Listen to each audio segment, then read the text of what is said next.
నమస్తే, నేను ప్రియాంకారావు. విజయ్ దేవరకొండ, రష్మిక వీరిద్దరి గురించి గత కొంతకాలంగా సోషల్ మీడియాలో చాలా వార్తలు వస్తున్నాయి. వాళ్ళ పెళ్లి డేట్ ఫిక్స్ అయిపోయింది, అందరికీ ఆహ్వానాలు పంపించేశారు, అదిగో అక్కడెక్కడో పెళ్లి చేసుకుంటున్నారని. బట్ ఇన్ని రోజులు వీరిద్దరు కూడా వాళ్ళ పెళ్లికి సంబంధించి నోరు విప్పలేదు. కానీ నిన్న వాళ్ళ అఫీషియల్ సోషల్ మీడియా అకౌంట్స్లో రిలీజ్ చేసిన మాట ఏంటి అంటే, మాకంటే ముందు, మేము చెప్పడానికంటే ముందు మీరే మా పెళ్లి గురించి మాట్లాడేశారు, మాకు విరోష్ అనే ఒక కొత్త పేరును కూడా పెట్టారు. ఇప్పుడు మా పెళ్లికి మేము పెట్టుకున్న పేరు కూడా అదే, ఏదైతే అభిమానంతో ప్రేక్షకులు ఇచ్చారో దాన్నే మేము ప్రేమగా స్వాగతిస్తున్నాము. థ్యాంక్ యూ సో మచ్, మీ అభిమానం, మీ ఆశీస్సులు మాకు కావాలని. కానీ చాలా మందికి అర్థం కాని విషయం ఏంటంటే, విరోష్ అంటే మీనింగ్ ఏంటి? ఓకే, విజయ్, రష్మిక కాబట్టి ఆర్ వచ్చింది, మరి OSH అనేది కూడా ఉంది. మరి వీటి అర్థం ఏంటి అనేది క్వశ్చన్ మార్క్. మరి అభిమానులు ఇంత ముద్దుగా విరోష్ అని ఎందుకు పెట్టుకున్నారో ఈ వీడియోలో తెలుసుకుందాం. మనతో మాట్లాడడానికి ప్రముఖ ఫిలిం ఎనలిస్ట్ శ్రవణ్ కుమార్ గారు వీర్లపాటి ఉన్నారు. ఆయన అడిగి తెలుసుకుందాం. నమస్కారం సార్. నమస్కారం అండి. అసలు విజయ్ దేవరకొండ, రష్మిక వీళ్ళిద్దరి పేరుకి తమ అభిమానులు పెట్టుకున్న పేరు విరోష్. దీన్ని చాలా ఆనందంగా వాళ్ళిద్దరు స్వీకరించి ఈ పెళ్లి కూడా వాళ్ళు విరోష్ వేడుక అని చెప్పేసి పెట్టుకున్నారు. అసలు ఈ విరోష్ అంటే అర్థం ఏంటి సార్? ఎందుకు ఈ పేరు వాళ్ళకి పెట్టారు? విజయ్ దేవరకొండ, రష్మికల పెళ్లి ఎట్టకేలకు నిన్న అఫీషియల్గా వాళ్ళు అనౌన్స్ చేశారు. అంటే విజయ్ దేవరకొండ తను ప్రకటించాడు. అంతకుముందు కూడా వారం రోజుల నుంచి అయితే మనకు కూడా కన్ఫామ్ అయిపోయింది. అవును, ముఖ్య అతిథులకు ఆహ్వానాలు ఇవ్వడం, వాళ్ళు తిరుగుతున్నటువంటి విఐపీల చుట్టూ ఆ వార్తలు చూసేసి, ఇంకొకటి ఏంటంటే ఎంత సీక్రెట్గా జనానికి, అభిమానులకు, ఫ్యాన్స్కి కొంచెం సీక్రెట్, కానీ వెల్ అండ్ నోన్ అయినటువంటి సెలబ్రిటీస్ కానీ అదంతా కామన్. వాళ్ళకి వెళ్ళి వివాహ వేడుక ఆహ్వాన పత్రికలు ఇవ్వడానికి కూడా మనం చూసాం.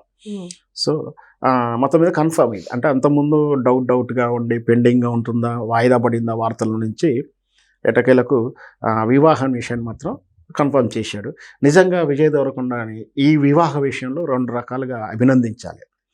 ఫస్ట్ ఆఫ్ ఆల్ ఏంటంటే, ఒక సెలబ్రిటీ వివాహం, వ్యక్తిగత జీవితం అనేది తన సొంతం, పబ్లిక్ అవసరం లేదు, వాటిని మేము సోషల్ ప్లాట్ఫామ్లో పెట్టేస్తాము అనుకోవడం, దాన్ని ఏదో చేయాలనుకోవడం ఉద్దేశాన్ని ఆయన వ్యతిరేకించారు. అతని యొక్క వ్యక్తిత్వం అది. రెండవది, మీ వివాహ వేడుకను మేము స్ట్రీమింగ్ చేసేస్తాం, 25 కోట్లని ఇస్తానికి సిద్ధంగా ఉన్నామని చెప్పేసి OTT ప్లాట్ఫామ్ వారు ఆఫర్ ఇస్తే కూడా తృణప్రాయంగా రిఫ్యూజ్ చేశాడు. అంటే 25 కోట్లు అంటే మాటలేం కాదండి. ఈ పెళ్లికి ఏదైతే ఖర్చు ఎదుగుతుందో, పైగా వీళ్ళు ఉదయపూర్ వెళ్ళి చేయడం, అక్కడ ఇంతమంది హెలికాప్టర్లు వెళ్ళడం, ప్రత్యేక విమానాలు వెళ్ళడం, వాటి కాస్టే అవుతుంది కదా. సో బాగా కలిసి వచ్చిన టైం అనుకోవచ్చు, కానీ అతను అలా అనుకోలేదు. పైగా బాగా సంపాదించిన ఏం లేదు, ఎందుకంటే వరుసగా సినిమాల్లో ఏ పాటి పెద్దగా భారీ లాభాలు వచ్చినట్టు కూడా ఏం కాదు కదా. సో అయినా కూడా, అంటే ఒక వ్యతిరేకతమైనటువంటి సినిమా ఫలితాలు ఉన్నప్పటికీ కూడా తన వివాహాన్ని స్ట్రీమింగ్ చేయదలుచుకోలేదు. సో ఈ 2 విషయాలు మెచ్చుకోవచ్చు. పైగా ఎంత కాదన్నా కూడా విజయ్ దేవరకొండ, రష్మికల వివాహాన్ని సోషల్ మీడియా అభిమానులు అందరు రకాలుగా దాని చర్చ జరుగుతూనే ఉంది.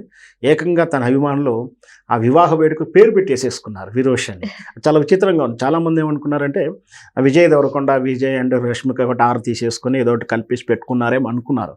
అసలు విరోష్ అని పదాన్ని పెట్టడానికి అర్థం ఏంటి, అసలు ఎందుకు వచ్చిందని నేనే పర్సనల్గా కొంచెం స్టడీ చేస్తే, అది విరోష్ అనేది యాత్రికంగా వచ్చింది ఏం కాదు, అదొక నౌన్గా ఉంది, వెర్బ్గా ఉంది. విరోష్ సంస్కృత పదంలో విరోష్ అంటే విశ్వాసానికి ప్రతీకగా నాయకుడు, ఆత్మవిశ్వాసాలకు, అంటే ధైర్యవంతులకు, ఆత్మవిశ్వాసంతో ఉన్న వాళ్ళకే నాయకుడిగా, అంటే వాళ్ళకు దేవుడిగా, అంటే ఏదైతే మూటా ఉంటుందో, అంటే గుంపు ఉంటుందో దానికి నాయకుడు, లేదా వాళ్ళకు దేవుడు, అంటే ఆత్మవిశ్వాసంతో కానీ ధైర్యంగా ఉండే వాళ్ళకి నాయకుడిగా ఉండేటటువంటి పేరు. సో అది ఎలా అర్థం తెలిసి పెట్టారో, లేదా యాదృచ్ఛికంగా విజయ్ దేవరకొండ రష్మిక పేరుతో కలిపేసి పెట్టుకున్నారు. కానీ మొత్తం మీద దాని అర్థం ఏంటంటే, బాగా ధైర్యశాలితో ఉండి ధైర్యంగా ఉండే వాళ్ళకే మూటా నాయకుడిగా, లేదా ఆ గుంపు నాయకుడిగా ఉండేవాడు. సో నిజంగా కూడా మనం ఇప్పుడు చెప్పినట్టు ఎన్ని ప్రతికూల విజయాలు వచ్చినప్పటికీ కూడా, సినిమాల్లో అంత లేకున్నా కూడా ఎక్కడ కూడా ఆయన స్ఫూర్తి అయితే తగ్గలేదు. సినిమాలు వస్తూనే ఉన్నాయి. ఎవరేమనుకున్నా తన పంత తను వెళ్తూ మాట్లాడేటప్పుడు కూడా చాలా సందర్భంలో విజయ్ దేవరకొండ పొగరు అన్నారు. ఆయన కూర్చోవడంలో యాటిట్యూడ్, పెద్దవాళ్ళ ముందు యాటిట్యూడ్ చూపించారు. అంటే పెద్దవాళ్ళ ముందు యాటిట్యూడ్ చూపే కాదు, దొంగ వినయ నటించలేదని ఆయన ఉద్దేశం. మరీ అనవసరంగా సార్ భయపడ్డట్టుగా ఉన్నట్టు లేని భయాన్ని క్రియేట్ చేసుకున్నాను. తను ఏ విధంగా ఫ్రీగా ఉంటా ఆ విధంగా ఉండటం అనేది ఒక క్యారెక్టరైజేషన్. అంటే కెమెరా ముందు మాత్రమే నటిస్తాను, నిజ జీవితంలో కాదు. అది అట్లా చెప్తున్నప్పుడు ఆయన ఒక క్యారెక్టరైజేషన్. సో అట్లా నిజంగా కూడా పేరు కూడా ఆప్ట్ అయినట్టుగా నేను భావించవచ్చు. ఓకే. మొత్తం మీద విరోష్ అని ఎంత ముద్దుగా పేరు పెట్టుకున్నారు. దీని వెనక ఇంత పెద్ద కథ ఉందన్నమాట. అంటే సార్ ఇప్పుడు పెళ్ళికి పెళ్ళి ఎక్కడో చేసుకుంటున్నారు. అది కూడా అతి కొంతమందితోనే, ఎవరైతే VVIPs ఉంటారో వాళ్ళని మాత్రమే పిలిచి. మరి మిగిలిన వాళ్ళు ఫ్యాన్స్ కావచ్చు, ఇంకా మిగతా టీం ఉంటుంది కదా, వాళ్ళందరి కోసం ఏంటి? అందరూ అదే బాధపడుతున్నారు చాలా వరకు.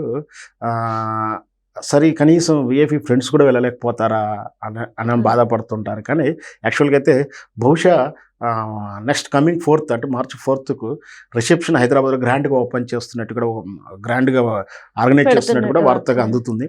అంటే ఒక్కసారిగా March 6th అనుకుంటా అల్లు శిరీష్ రిసెప్షన్. 4th అంటే 2-3 రోజులు film celebrities, political celebrities, all type celebrities హైదరాబాద్లో హంగామా కలర్ఫుల్గా ఉంటుందని చెప్పొచ్చు.